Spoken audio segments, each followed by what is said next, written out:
estén pasando una agradable estancia en nuestro querido Estado Grande de nuestra República y que disfruten al máximo de este congreso, que es el evento anual más importante de nuestra querida CONCAM. Soy Laura Yaneli Rodríguez, presidenta de la Barra y Colegio de Abogados de Ciudad Juárez y secretaria de Finanzas del Consejo Directivo Nacional. Quiero agradecer la distinción que me han otorgado para presentar a nuestro siguiente panelista, a nuestro siguiente ponente. Él es el doctor Miguel Polaino Orts, profesor de Derecho Penal de la Universidad de Sevilla, España, con la ponencia magistral titulada Delincuencia Organizada. Démosle un fuerte aplauso para recibirlo. El doctor es doctor en Derecho por la Universidad de Sevilla, con la máxima calificación, que es sobresaliente, cum laude por unanimidad. El tema de su investigación versa sobre el derecho penal del enemigo en el contexto del funcionamiento normativo. Obtuvo el premio extraordinario de doctorado por la Universidad de Sevilla, así como el premio del Ayuntamiento de Sevilla a la mejor tesis doctoral. Es profesor honorario por 2 universidades, la Universidad de Huánuco de Perú, la Universidad Inca Garcilaso de la Vega de Lima, Perú. Es doctor honoris causa por 2 universidades, la Universidad de San Pedro, Chimbote, Perú, y la Universidad de Huánuco de Perú. Es en la actualidad profesor de Derecho Penal en la Facultad de Derecho de Sevilla y autor de numerosas obras. Las últimas publicaciones aparecidas en la editorial Flores de México. Démosle un fuerte aplauso y la más calurosa de las bienvenidas.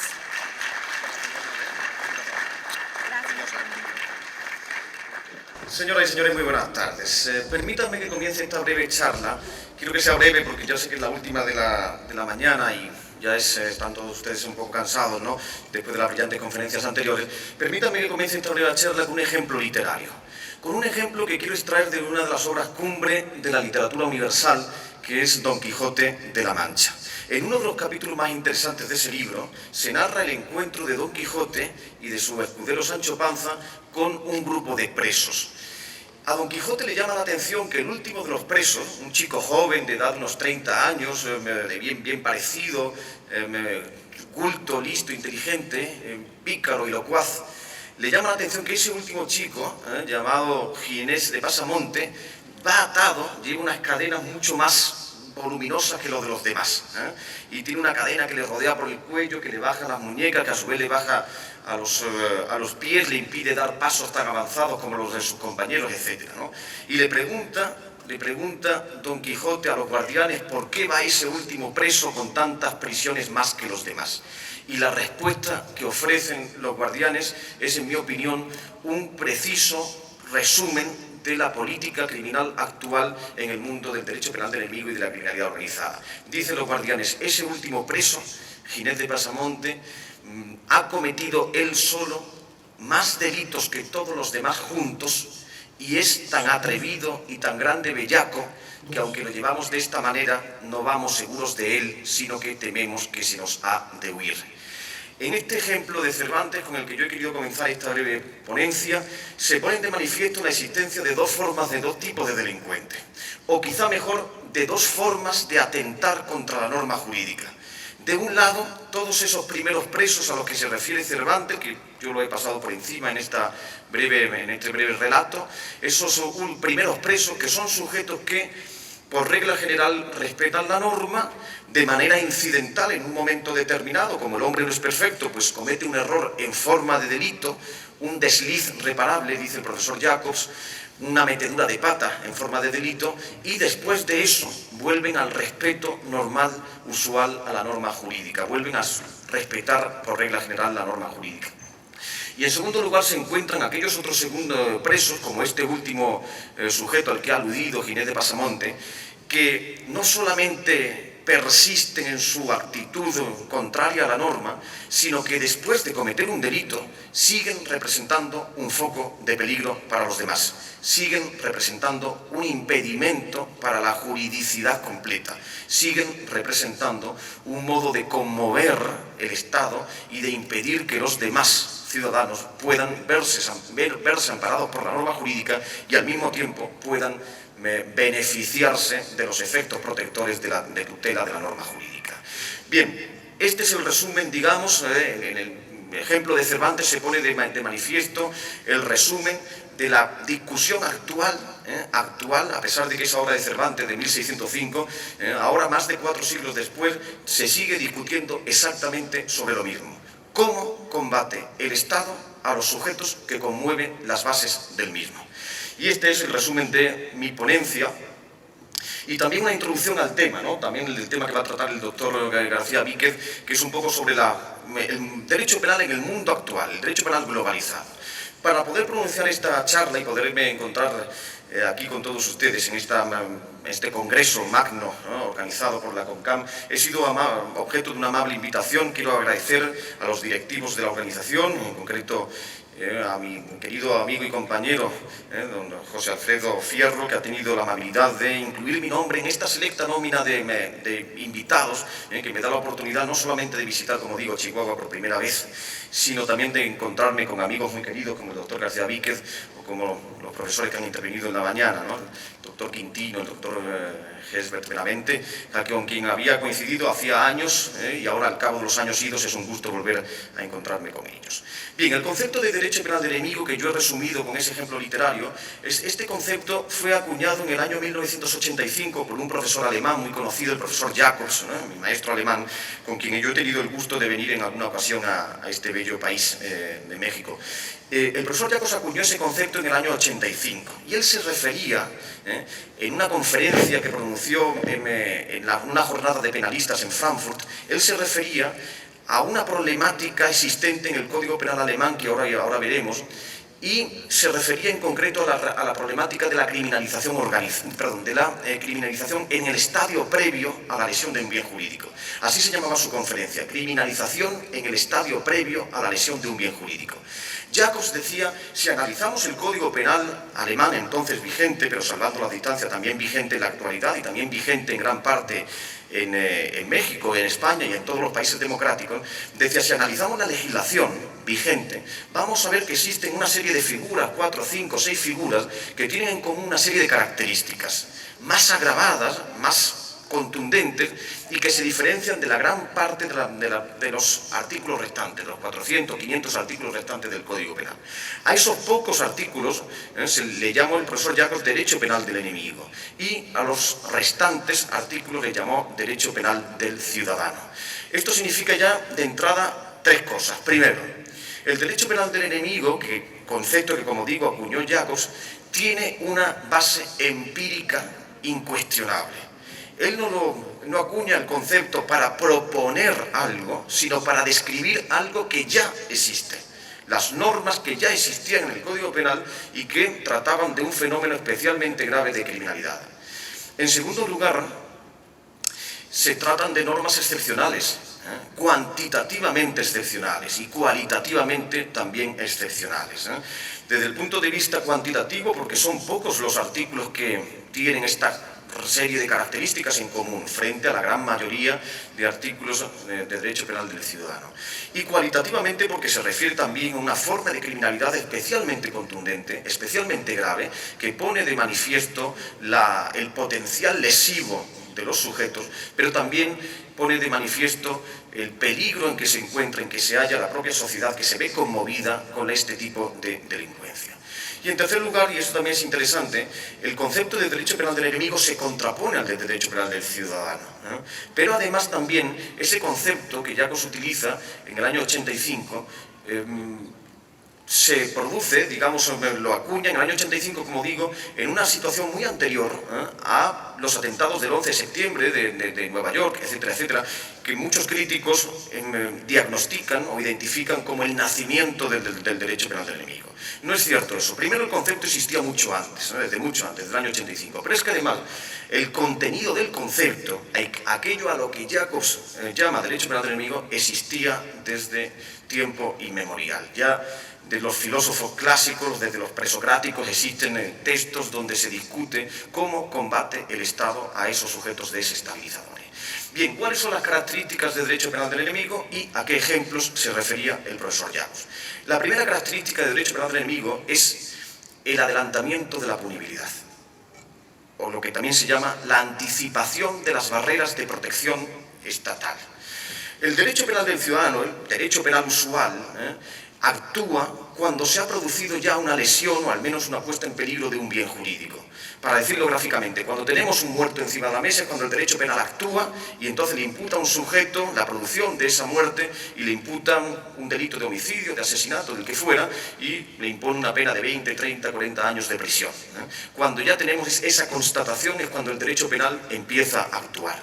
Sin embargo, en el ámbito del derecho penal del enemigo se anticipa el momento en el que el derecho penal actúa a una situación anterior, cuando el riesgo es más prematuro. Entonces, en el derecho penal del enemigo se produce una anticipación de la punibilidad, un adelantamiento de las barreras de protección. Y el ordenamiento jurídico decide no esperar a que el riesgo, que ahora es pequeñito, se vaya convirtiendo como en una bola de nieve, en un riesgo incomparablemente mayor, sino que decide atajar el peligro antes, cuando el riesgo es menor, precisamente para prevenir el crecimiento, el desbordamiento desmesurado de esa fuente de peligro. La segunda característica, muy relacionada con la anterior, es el cambio de paradigma del derecho penal. El derecho penal usual es un derecho penal retrospectivo. Retrospectivo significa que mira como en un espejo retrovisor de un vehículo, de un carro, ¿no? Mira en el espejo retrovisor y ve qué es lo que ha sucedido hasta ese momento, ve qué es lo que hay detrás. Y entonces castiga, por ejemplo, porque un sujeto ha violado, porque un sujeto ha matado, porque un sujeto ha robado, porque un sujeto ha defraudado a la hacienda pública. Se castiga por lo que ya se ha realizado, de manera retrospectiva. En el derecho penal del enemigo, como que se anticipa el momento en el que el derecho penal actúa, como se anticipa a un momento anterior, ya no se castiga tanto por lo que el sujeto hizo en el pasado, de manera retrospectiva, cuanto por el peligro que el sujeto representa desde hoy y para el futuro. Es decir, se produce un cambio de paradigma y aquí se castiga de manera prospectiva, no de manera retrospectiva, castigando lo anterior, sino de manera prospectiva, por el peligro que el sujeto representa desde hoy y para el futuro. Además de estas dos características fundamentales, existe una tercera, que es el mantenimiento de una pena contundente, o como lo explica el profesor Jacobs, la anticipación de las barreras, la falta de reducción de la pena proporcional a ese adelantamiento. Si el derecho penal actúa en un momento anterior, podría reducirse la pena de manera proporcional al adelantamiento, de manera que la pena fuera menor precisamente porque el riesgo es más pequeño. Sin embargo, en estas normas de derecho penal del enemigo existe una penalidad contundente, precisamente porque el sujeto es peligroso y tiene un gran potencial lesivo. Se mantiene una pena contundente, una pena que muchas veces se equipara a la pena del delito consumado de lesión posterior. Por ejemplo, en la legislación penal española, la conformación de una banda terrorista se castiga con una pena de 8 a 14 años de prisión. Y, por ejemplo, la pena del delito de homicidio es de 10 a 15. Prácticamente se equipara la conformación de una banda terrorista a la producción, por ejemplo, de una muerte mediante un delito de homicidio. Si esta organización terrorista además cometiera homicidios, se le impondría una pena adicional mayor, que vendría agravada precisamente por ser cometida en el seno de la organización. Es decir, la tercera característica, falta de reducción de la pena proporcional al adelantamiento, o lo que es lo mismo, mantenimiento de una pena contundente. Y finalmente existe otra característica que también señalaba el profesor Jacobs en aquella conferencia del año 85, que es la reducción de determinadas garantías penales, y también podríamos añadir, no lo decía él, pero lo podríamos añadir ahora, procesales y penitenciarias. Piensen, por ejemplo, en los rasgos, en los plazos extraordinarios del arraigo en México, cuando el sujeto, por ejemplo, pertenece o es sospechoso de pertenecer a un grupo de criminalidad organizada. Los plazos usuales son los normales para los delincuentes usuales. En el caso de criminalidad organizada, ese plazo de arraigo se puede doblar y puede llegar hasta 80 días de duración. Ahí tenemos una reducción de una garantía procesal, que seguramente, sin duda, responde a un criterio de proporcionalidad. Como el sujeto es más peligroso, proporcionalmente las medidas que se adopten desde el punto de vista procesal, por ejemplo, o penitenciario, tienen que ser también sensibles a esa especial peligrosidad y tienen que ser de una duración mayor.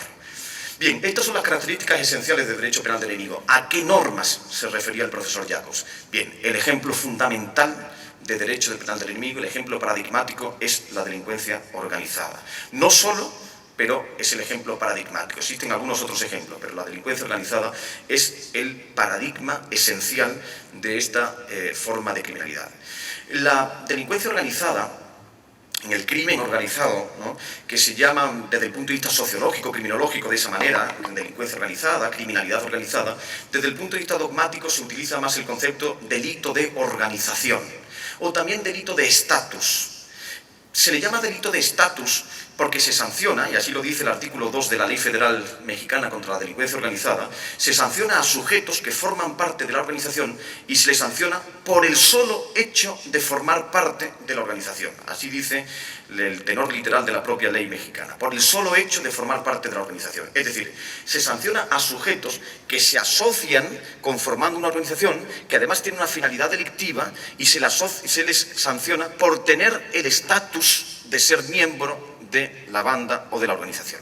Por eso se le llama también delitos de estatus, por tener el estatus de ser miembro de la banda.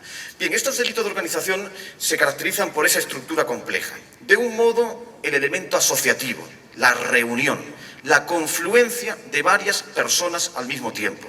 No existe una organización unipersonal, sino que las organizaciones delictivas están conformadas por al menos 2 o más personas, o normalmente, esto es lo usual en la legislación, 3 o más. Así dice, por ejemplo, la ley mexicana, así dice, por ejemplo, el Código Penal español. 3 o más personas se reúnen conformando esa organización. Y además existe un segundo elemento, además de este elemento asociativo de reunión, existe un segundo elemento que es la finalidad. Se reúnen con una finalidad delictiva, se reúnen para cometer delitos en el futuro.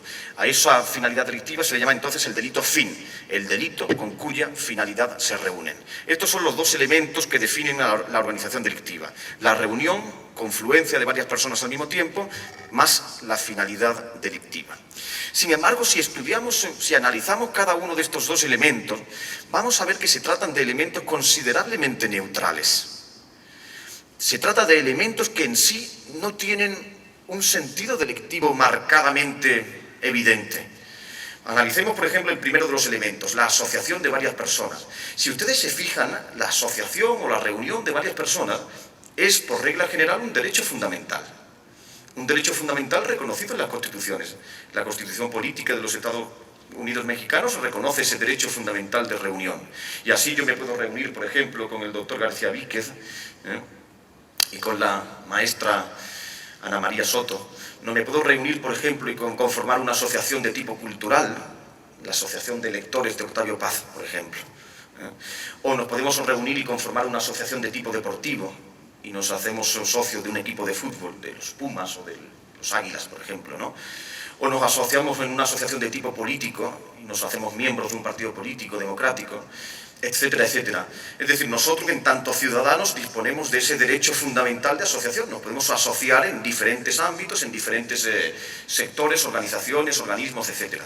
Podríamos preguntar, ¿por qué razón, en este caso, la asociación de varias personas para cometer delitos en el futuro no es ni siquiera ejercicio de un derecho fundamental, sino que incluso es un delito? ¿Por qué esta asociación no es ejercicio de un derecho fundamental, sino que además es un delito? Y entonces diríamos, claro, porque leer a Octavio Paz, ¿no?, defender el legado literario de Octavio Paz, o defender a un equipo de fútbol, o defender a un partido político democrático, está bien, ¿no? Sociológicamente, socialmente, pues se trata de una actividad tolerada, ¿no? Y sin embargo, asociarse para cometer delitos ya no es una finalidad tolerada. Pero entonces iríamos al segundo elemento. El segundo elemento es la finalidad delictiva. Nosotros nos reunimos entonces para cometer un delito el año que viene. Y podríamos decir, la finalidad delictiva, eso de delinquir en el futuro, es un pensamiento, ¿no? Tenemos el pensamiento de cometer delito el año que viene.